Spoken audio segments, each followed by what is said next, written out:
இன்றைக்கி மாங்காய் பச்சடி செய்ய போகிறேன். இது பார்த்திங்கன்னா சைடிஷு எல்லோரும் தொட்டுக்கலாம், சப்பாத்திக்கு வச்சு சாப்பிட்லாம். இதை கழுவிட்டு சின்ன சின்ன பீஸாக கட் பண்ணிக்கலாம். கட் பண்ணிட்டு காமிக்கிறேன்.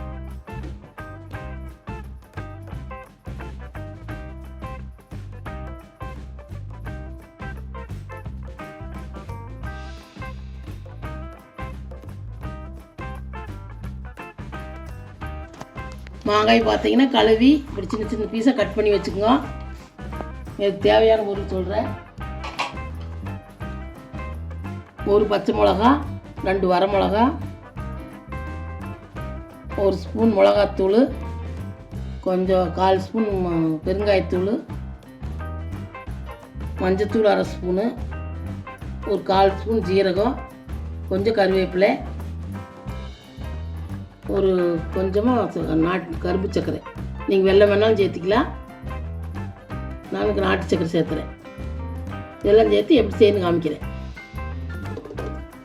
வடைச்சட்டி வச்சுக்கோங்க. எண்ணெய் ஊற்றிக்கங்க.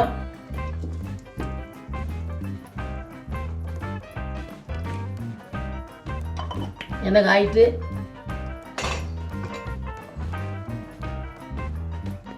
எண்ணெய் காய்ச்சி கடுகு சேர்த்துக்கலாம்.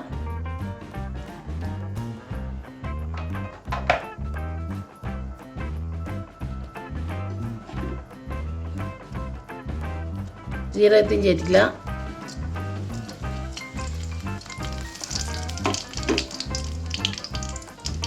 ரெண்டு பொரிட்டு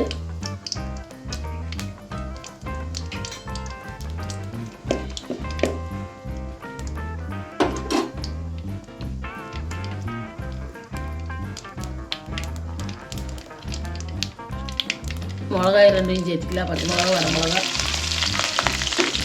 கருவேப்பிலையும் சேர்த்துக்கலாம்.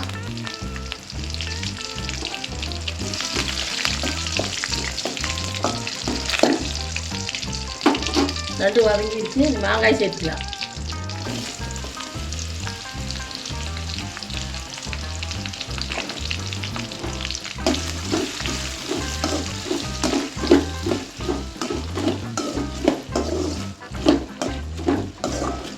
நல்லா எண்ணெயே வதங்கிட்டு மாங்காய்.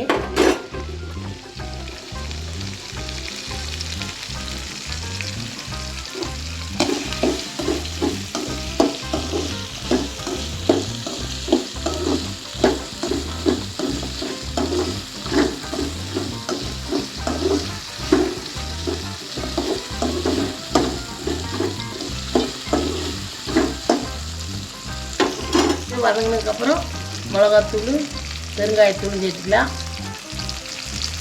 மஞ்சத்தூளும் சேர்த்துக்கலாம்.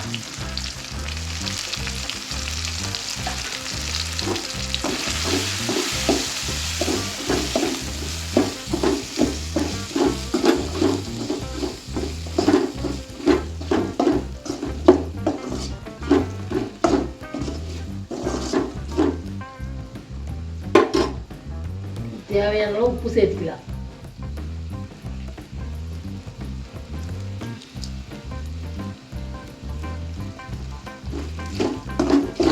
உப்பு சேர்த்து நல்லா வதக்குங்க.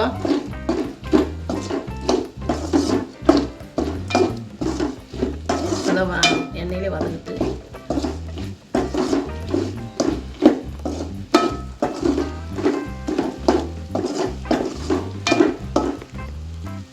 எல்லாம் சேர்த்து இந்த அளவுக்கு வதக்குங்க.